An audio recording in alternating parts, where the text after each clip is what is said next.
Sí, perfecto. Hola a todos, ¿cómo están? Espero que bien. Bueno, como decía Francisco recién, uno de los temas que vamos a abordar hoy es, digamos, una educación feminista, disidente y socialista. Así que, bueno, voy a intentar hacer brevemente, digamos, un aporte para que sirva como disparador del debate. Como sabemos, y así lo entienden autores como Althusser e incluso la propia Krúpskaya que abordamos el encuentro anterior, la escuela es un aparato ideológico del Estado, es decir, que reproduce los valores y las lógicas del sistema integrante que es el sistema capitalista. Por lo tanto, con el patriarcado, que es una unidad inseparable con el capitalismo, sucede lo mismo. De hecho, la autora mexicana Adriana Carmona afirma que la estructura patriarcal es una estructura de violencia que se aprende en la familia, se refuerza en la sociedad civil y se legitima en el Estado. Eso significa que la escuela es una de las instituciones fundamentales en donde se reproduce el patriarcado machista. Pero también, como hemos sostenido en muchas ocasiones y oportunidades, esta definición de la escuela como aparato ideológico del Estado puede terminar en una visión reduccionista o lineal si no vemos al mismo tiempo que la escuela actual también presenta grietas y que, por lo tanto, es un terreno en disputa, ¿no? En el cual el orden vigente se presta a ser cuestionado y rediscutido. En ese marco no es menor nuestro rol como educadores y educadoras, porque esas grietas nos pueden servir en la medida en que seamos capaces de repensar nuestras propias prácticas, de elaborar estrategias contrahegemónicas y de exigir una teoría y una práctica pedagógica que no apunte a formar sujetos que sean engranajes perfectos de este sistema capitalista, sino todo lo contrario, ¿no? Sujetos capaces de tener una mirada crítica de este sistema y de la relación de explotación y de sometimiento que sufrimos en él. Yo creo que estamos ante una oportunidad histórica para lograr grandes avances políticos en todos los terrenos y por ende también en el terreno educativo, porque si nuestras prácticas educativas siempre se desarrollan en un contexto determinado, bajo relaciones sociales y estructuras específicas que de varias maneras la condicionan esa práctica educativa, entonces hoy, que todo el mundo está crujiendo a raíz de esta combinación de una crisis sanitaria sin precedentes y una crisis económica muy profunda, al punto tal que el capitalismo está mostrando su cara más decadente en todos los aspectos, ¿no? En el ambiental, en el sanitario, el económico, el político. Entonces, todo esto representa una gran oportunidad para profundizar y enriquecer este cuestionamiento integral que hay hacia el sistema también en la escuela. Y sobre todo porque en este tema que estamos abordando ahora, como ya sabemos, desde mucho antes de la irrupción de la pandemia, asistimos a una enorme ola feminista y disidente que irrumpió en las calles y que hace temblar toda la estructura machista y patriarcal. Por ende, esto también abre mucho más los espacios educativos para repensar nuestras prácticas. También tenemos otro elemento positivo, y es que para pensar una teoría y una práctica pedagógica feminista no tenemos que empezar de cero. Hay experiencias en el pasado que podemos tomar y por eso en el material que ustedes tienen se aporta una selección de textos con un enfoque marxistas y sobre la base de experiencias concretas, ¿no? en la Revolución Rusa. Y esto nos parece muy importante porque justamente lo que nos estamos proponiendo es repensar las relaciones sociales en la escuela y en toda la sociedad. Entonces, no es menor desde qué feminismo nos paramos, ¿no? Y nosotros nos paramos desde un feminismo socialista, de clase.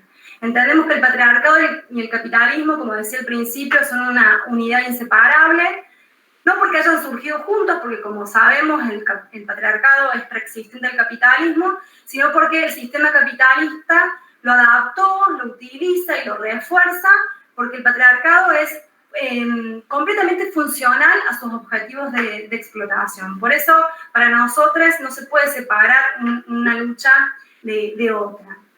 Y en este sentido, la experiencia soviética sobre la escuela, la familia y el rol de ambas es importante, es un importante aporte a la hora de pensar un feminismo socialista. Y acá aparece, por supuesto, la inquietud de que estamos hablando de contextos y sociedades muy diferentes. Pero fíjense que la experiencia soviética fue de completa avanzada en su momento, ya que solo para nombrar las medidas que tienen que ver con el tema que estamos abordando, se incorporaron casas para los niños lactantes, jardines de la infancia, colonias y hogares para niñas, comedores gratuitos, lavanderías, libros de estudio gratuitos, vestimenta también gratuita para niñas, o sea, todo garantizado desde el Estado. ¿Y cómo será lo poco que nos ha permitido avanzar el sistema capitalista que hoy, a más de 100 años después, estas solas medidas también serían de gran avanzada, ¿no? Esto demuestra que las carencias y las falencias de este sistema siguen siendo parecidas y que los desafíos son parecidos. Entonces yo voy a hacer una breve referencia porque no tengo mucho tiempo y ustedes tienen ahí los materiales, algunas feministas y educadoras rusas, ¿no? La primera es Inés Arman, que es fue una militante feminista y socialista, que incluso vivió con Lenin y con Krupskaya, y que ella va a poner mucho énfasis en la necesidad de reemplazar la economía doméstica por una economía colectiva que permita liberar a la obrera de sus funciones de ama de casa. O sea, esto que al día de hoy cuesta tanto desnaturalizar y visibilizar. De hecho, yo creo que es uno de los temas de la agenda feminista que más nos falta avanzar, que es la doble opresión que sufrimos las mujeres por hacernos cargo de las tareas domésticas, de las tareas de cuidado, que son tareas que tienen un valor económico que beneficia al sector burgués. Bueno, todo esto fueron uno de los grandes cambios que se generaron en la Revolución Rusa. Inesa planteaba que la educación y que el cuidado de las niñas debía estar a cargo del gobierno obrero y que las guarderías, lavanderías, comedores, campamentos tenían justamente el objetivo de suprimir las preocupaciones materiales del padre y de la madre.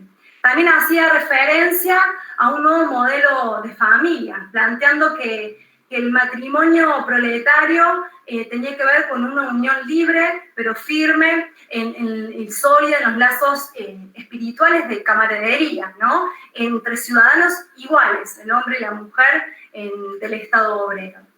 Todas estas transformaciones fueron claves para garantizar la igualdad entre géneros y también reconocer los derechos de la mujer, y también lo que ponían justamente en cuestión es la necesidad de repensar todo bajo nuevos paradigmas, ¿no? Y entonces, justamente todos los interrogantes circulaban en relación a si era posible, cómo se podía hacer. En este marco es importante, bueno, otra referente muy reconocida también en la época, que fue Alejandra Kollontai. Ella va a desarrollar la importancia de transformar radicalmente todas las instituciones del viejo régimen, fundamentalmente la familia y la escuela. Ella va a decir que, contrariamente a lo que sucede en la sociedad capitalista, la sociedad comunista va a considerar como la primera piedra del nuevo edificio, así decía, a la educación social de la generación naciente. Dice, no va a ser la familia del pasado la que va a moldear a las personas, sino que las nuevas generaciones van a ser moldeadas por las organizaciones socialistas, estos jardines, bueno, la escuela, todas las distintas instituciones, bajo otros valores, ¿no? Los valores de la solidaridad, de la camaradería, de la ayuda mutua y de la vida colectiva. Referencia a otra referente que ustedes no tienen en los textos, pero que viene al caso de la educación sexual, que es Sabina Stierbein. Ella fue una psicoanalista y educadora también muy importante. De hecho, muchos dicen que Freud le debe a ella su teoría sobre la pulsión de la muerte, y que ella trabajó mucho para encontrar nuevas formas educar a las niñas, ¿no? Y fue así que fundó lo que se llamó la Guardería Blanca, ¿no? Este era un jardín de infantes que no estaba pensado como un mero contenedor de niñas, sino justamente un espacio donde se desarrollaba toda una práctica pedagógica basada en la libertad, en donde la sexualidad era parte natural de la enseñanza y del aprendizaje humano. O sea, algo que discutimos hoy, como es la necesidad de una educación sexual transversal en todos los niveles, incluso desde el inicial, bueno, también tiene su experiencia concreta hace 100 años, más de 100 años, en la Revolución Rusa. Bueno, todos estos aportes que desarrollé muy brevemente nos sirven un poco para graficar a qué feminismo miramos, ¿no? Y cómo abordarlo desde la ESI. Como sabemos, para dar batalla en las escuelas tenemos un soporte normativo importante, como es la ley 26.150 de educación sexual integral, aunque tanto en el momento de su sanción como hasta ahora es una ley que ha estado atravesada por muchas presiones, disputas y polémicas, ¿no? Y por ende también tiene varias ausencias.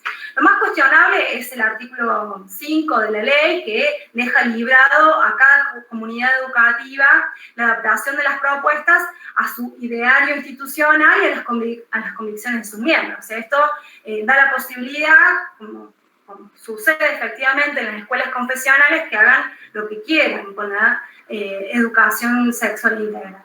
Pero también tiene ausencias importantes, como es el abordaje del derecho al aborto, y para nosotros es fundamental que esto sea planteado como parte, digamos, de la currícula en las escuelas, como parte de un derecho democrático básico de las mujeres y de los cuerpos gestantes a decidir sobre nuestros propios cuerpos. Tampoco desarrolla en profundidad la disidencia sexual, se limita a hablar de respeto a la diversidad, pero es también importante avanzar en visibilizar las múltiples sexualidades y cuestionar el binarismo y la heteronorma, ¿no? Algo en lo cual la docencia también viene bastante atrás y por eso también es tan importante la capacitación y la formación en estos temas. Ahora, para pensar una educación realmente feminista y disidente, esto nos obliga a ir mucho más allá de los contenidos que podemos incluir en una ley o en el dictado de nuestras materias. Sino que implica cuestionar y reflexionar de qué manera la escuela, toda la estructura escolar reproduce la violencia patriarcal a través de prácticas sutiles, cotidianas y naturalizadas. Entonces acá cobra importancia no solo lo que se dice en el aula y en la escuela, sino aquello que no se dice, ¿no? Esto que los educadores y educadoras llamamos currículum oculto, ¿no? Que son aquellas conductas y actitudes generalmente inconscientes que manifestamos en gestos, en miradas de aprobación o reprobación, prejuicios, estereotipos, mandatos sociales que simplemente damos como dados, ¿no? Y como naturales, tanto en el aula como en toda la escuela.